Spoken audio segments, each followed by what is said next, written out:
کہتے ہیں کہ حضرت عمر فاروق رضی اللہ تعالیٰ عنہ مجھ سے کہا کرتے تھے کہ مجھے اپنی زندگی میں کبھی بھی نبی علیہ السلام کی طرف سے عمارت کا شوق پیدا نہیں ہوا.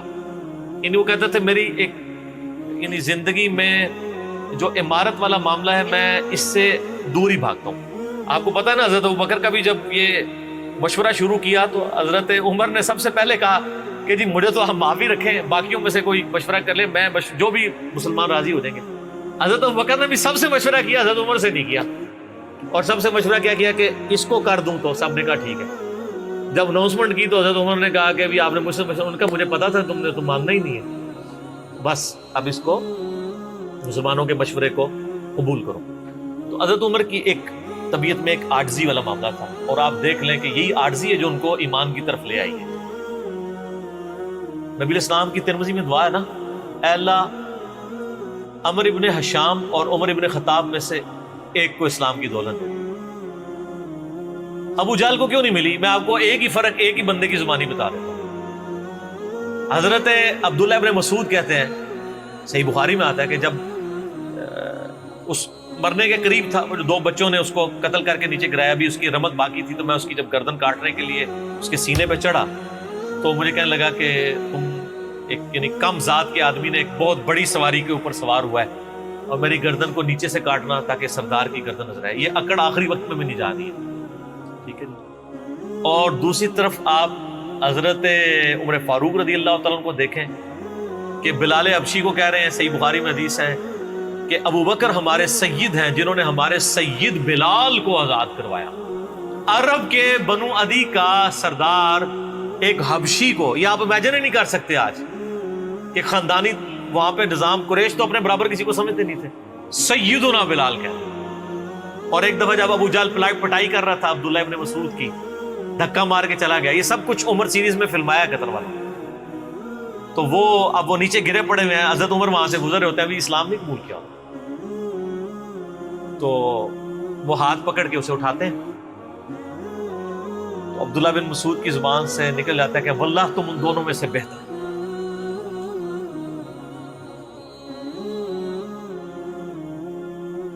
تو یعنی جو نبی علیہ السلام نے دو مانگے ہیں نا, ان میں سے تم بہتر, یعنی عاجزی ہے. یعنی ہے کافروں کی پارٹی میں اور میرے ساتھ بھی اس میں سلوک کر رہے ہیں, اور وہی ہوا, اللہ تعالیٰ نے ان کو قبول کر لیا. تو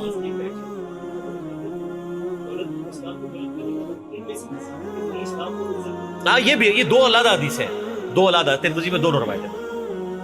اچھا اب آپ دیکھیں کہ سیدنا عمر فاروق رضی اللہ تعالیٰ عنہ کہتے ہیں, حضرت ابو ہریرہ کہتے ہیں مسلم شریف کی اس حدیث میں کہ حضرت عمر مجھے کہا کرتے تھے مجھے پوری زندگی کبھی عمارت کا شوق نہیں ہوا سوائے اس دن کے کہ جس دن علی کو جھنڈا ملا. مجھے بھی خواہش تھی کہ کاش نبی علیہ السلام مجھے وہ جھنڈا دے. یہ حضرت علی کے لیے بہت بڑی فضیلت ہے اس حوالے سے کہ سیدنا عمر ان پر رشک کرتے تھے.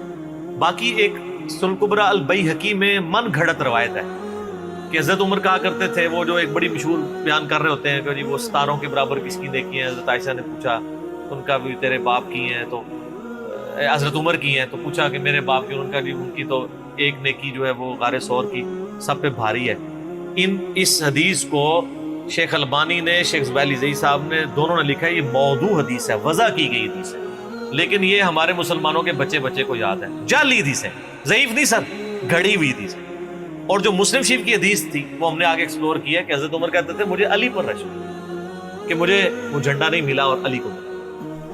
دوسری طرف سیدنا علی بھی سیدنا عمر سے بڑی محبت کرتے تھے. ہاں, بخاری اور مسلم دونوں میں حدیث ہے, مشکات میں بھی آپ کو مل جائے گی, تیسری جلد میں حضرت ابو بکر عمر کے فضائل کے چیپٹر میں.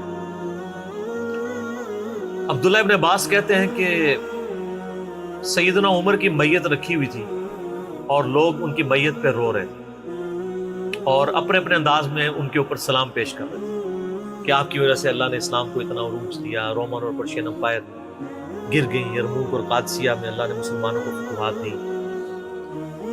اور کہتے ہیں اتنے میں ایک شخص میرے پیچھے آگے کھڑا ہوا, کیونکہ میں بھی میت کے سامنے بیٹھا ہوا تھا, اس نے میرے کندھے کے اوپر آ کے یوں کونی رکھ لی اور اس نے سیدنا عمر کی میت کو مخاطب کر کے کہا کہ اللہ تجھ پہ رحم کرے اے عمر ابن خطاب. میں نے اللہ کے محبوب صلی اللہ علیہ وآلہ وسلم سے بارہا سنا تھا کہ میں ابو بکر اور عمر فلاں جگہ گئے، میں ابو بکر اور عمر داخل ہوئے، میں ابو بکر اور عمر نکلے. مجھے امید تھی کہ تم اپنے ان دو ساتھیوں کے ساتھ جا کے ملو گے. کون سے دو ساتھی؟ سیدنا ابو بکر اور سیدنا محمد رسول اللہ صلی اللہ علیہ وآلہ وسلم. اور اللہ کی قسم اس روئے ارض پہ تم وہ شخص تھے کہ مجھے خواہش ہے کہ میں تمہارے اعمال کے ساتھ اللہ کے حضور پیش ہوں. ظاہر ہے اتنا بڑا عروج سر، انسانی تاریخ کا سب سے بڑا ریولوشن نبی علیہ السلام کا، اس کی ایپیکس سیدنا عمر کے دور میں ہوئی ہے. اور یہ اللہ کا معجزہ ہے. نبی علیہ السلام کی مبارک زندگی میں انقلاب آتا نا تو اس طرح کے تو بہت لیڈر پہلے بھی آئے تھے جنہوں نے اپنی زندگیوں میں انقلاب لے کے آئے تھے. یہ معجزہ یہ تھا کہ وہ شخص دنیا سے چلا گیا، ہزاروں اس کے ماننے والے مرتد ہو گئے عرب قبائل، اور چند مخلص ساتھی ساتھ ہیں، اس کے باوجود اللہ نے رومن اور پرشین امپائر الٹوا دیے. کتنا بڑا معجزہ ہے. اگر نبی علیہ السلام اپنی مبارک زندگی میں کر جاتے، وہ تو سکندر اعظم بھی کر گیا، بعد میں چنگیز خان نے بھی کیا، بڑے بڑے لیڈر آئے.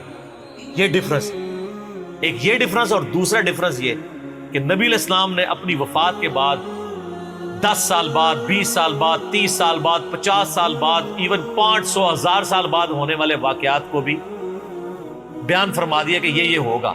آج تو ہم تاریخ میں دیکھ سکتے ہیں کہ وہ سب کچھ ہوا ہے. اگر آپ کو شوق ہو تو دلائل النبوہ امام بیہقی کی کتاب ہے، 3500 حدیث پہ، 5ویں صدی ہجری میں لکھی گئی ہے. اس میں 500 سال میں جو نبی علیہ السلام کی پروفیسیز پوری ہوئی ہیں نا، منوان اسی طریقے سے موجود ہے. بخاری مسلم میں جو حدیثیں ہیں تاتاریوں سے جنگوں والی، وہ اس وقت تک نہیں ہوئی تھی، حدیثیں تو پہلے سے موجود تھی. آج تو ہم ان کو بھی درست مان رہے ہیں. ٹھیک ہے، نبی علیہ السلام نے پریڈکشن کی تھی کہ ان قریب کیسر روم ختم ہوگا، قیامت تک کوئی کیسر نہیں ہوگا. بخاری مسلم کی حدیث ہے، اور دیکھ لیں قیامت تک کوئی کیسر نہیں ہوا. ان قریب پرشین امپائر ختم ہوگی اور قیامت تک کوئی کسرا نہیں ہوگا. آج دیکھ لیں 1400 سال ہو گئے ہیں. سر یہ اسی طریقے سے ہے کہ میں کہوں کہ ان قریب امریکہ اور رشیا ختم ہو جائیں گے ود ان فیو ایئرس، اور قیامت تک کبھی ان کو پاورز نہیں ملیں گے جو کہ ابھی پاور ہیں اور جن کی صدیوں سے چل رہی ہیں. اور وہ پھر پاور بھی ان لوگوں کے ہاتھوں ہوئی ہے کہ جن کے پاس اسلحہ بھی نہیں تھا ان کے سے لڑنے کے لیے، مین پاور بھی نہیں تھی ان کے لیول کی، الٹوا دی اللہ تعالیٰ نے. تو سیدنا علی نے کہا کہ یعنی ابن عباس کہتے ہیں کہ حضرت عمر فاروق رضی اللہ تعالیٰ عنہ کی میت پہ یعنی یہ کلام وہ جو شخص میرے یعنی کندھے پہ کونی رکھ کے کر رہا تھا نا، تو میں نے جب اس کو مڑ کے دیکھا تو وہ علی بن ابی طالب تھے جو سیدنا عمر کے بارے میں یہ کلمات کہتے تھے. تو یعنی ان لوگوں کی للہ یہ تھی کہ وہ تعریف کیا کرتے تھے، کوئی آر محسوس نہیں کیا کرتے. اور آپ دیکھیں سیدنا عمر کی بھی کتنی محبت تھی سیدنا علی سے کہ جب کبھی بھی فارن ٹور پہ جاتے تھے اپنی جگہ حضرت علی کو خلیفہ بنا کے جاتے تھے. کیونکہ نبی علیہ السلام جب تبوک پہ گئے تھے تو سیدنا علی کو چھوڑ کے گئے تھے. بخاری مسلم میں آتا ہے حضرت علی رو پڑے، پہلا اور آخری موقع تھا کہ جنگ میں نہیں گئے. تو فرمایا تم اس پہ راضی نہیں ہو، تمہاری میرے ساتھ وہی نسبت ہے جو ہارون کی موسیٰ کے ساتھ، مگر میرے بعد کوئی نبی نہیں. تو حضرت عمر اس سنت میں عمل کرتے تھے. جب بھی وہ جاتے تھے، جب بیت المقدس فتح ہوا چابیوں کے لیے انہوں نے بلایا، سیدنا علی کو اپنی جگہ چھوڑ کے گئے. اس سنت پہ عمل کیا کرتے. اور یہ بات شیعہ کے ہاں بھی ملتی. میری ایک شیعہ عالم کے ساتھ ایک دفعہ بحث ہوئی 2011-12 کی بات. تو مجھے کہنے لگے کہ حضرت عمر جو ہے نا حضرت علی کو خلیفہ بنانے میں مخلص نہیں تھے، اسی لیے انہوں نے 6 رکنی کمیٹی بنائی. ان کو چاہیے تھا ڈائریکٹ حضرت عمر حضرت علی کو نامزد کرتے. تو میں نے کہا اس کے پیچھے ریزن کیا ہے، وہ تو حضرت عمر نے خود بتائی ہے. بخاری مسلم دونوں میں حدیث ہے. ابن عمر کہتے ہیں جب حضرت عمر کو زخم لگا اور اب ہمیں یقین ہو گیا کہ وہ جانور نہیں ہوں گے، کھاتے تھے تو انتڑیاں کٹ چکی تھی، یہیں سے وہ سب کچھ نکل جاتا تھا. تو ہم نے عرض کیا کہ اپنا خلیفہ کسی کو نامزد کر دیں. تو انہوں نے کہا اگر میں اپنا خلیفہ کسی کو نامزد کرتا ہوں تو میں اس کی سنت پہ عمل کرتا ہوں جو مجھ سے بہتر ہے، ابو بکر. اور اگر میں نہیں کرتا تو میں اس کی سنت پہ عمل کروں گا جو ان سے بھی بہتر ہے، یعنی رسول اللہ صلی اللہ علیہ وسلم. ابن عمر کہتے ہیں جب میں نے حضرت عمر کی یہ بات سنی نا تو مجھے سمجھ آ گئی کہ اب حضرت عمر کسی کو نہیں بنائیں گے، کیونکہ وہ ہمیشہ ہر معاملے میں نبی علیہ السلام کی سنت کو پرائورٹی دیتے تھے.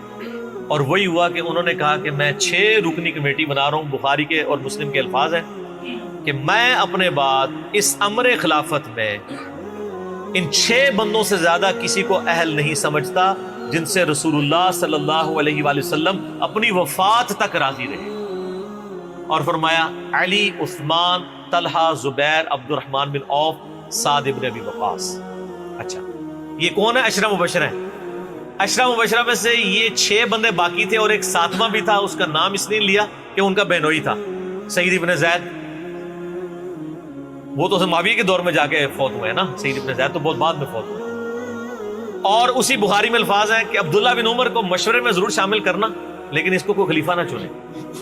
اور کہا کہ سعد ابن ابی وقاص پہ اگر تم متفق ہو جاؤ تو اسے خلیفہ چن لینا، اور میری اس بات کو دلیل نہ بنانا کہ میں نے اسے معزول کیا تھا پرشین امپائر کی گورنری سے. کہیں ایسا نہ ہو کہ تم اس پہ متفق اور کہو کہ اس کو تو عمر نے اتارا ہوا تھا، اینو تو رہن دو. اس باسٹ ایف لگ گئی ہے. یہ باسٹ ایف ہے ہی جعلی چیز ہے. اسلام میں کوئی باسٹ ایف نہیں ہے. اسلام میں یہ نہیں ہے کہ آپ کو مطلب موت کے غرغرے تک توبہ قبول ہے. آپ ایک بندے کے ساتھ معاملہ ہو جاتا ہے اور وہ توبہ طائب ہو جاتا ہے تو بس ٹھیک ہے. وہ تا حیات نائل کوئی نہیں ہوتا.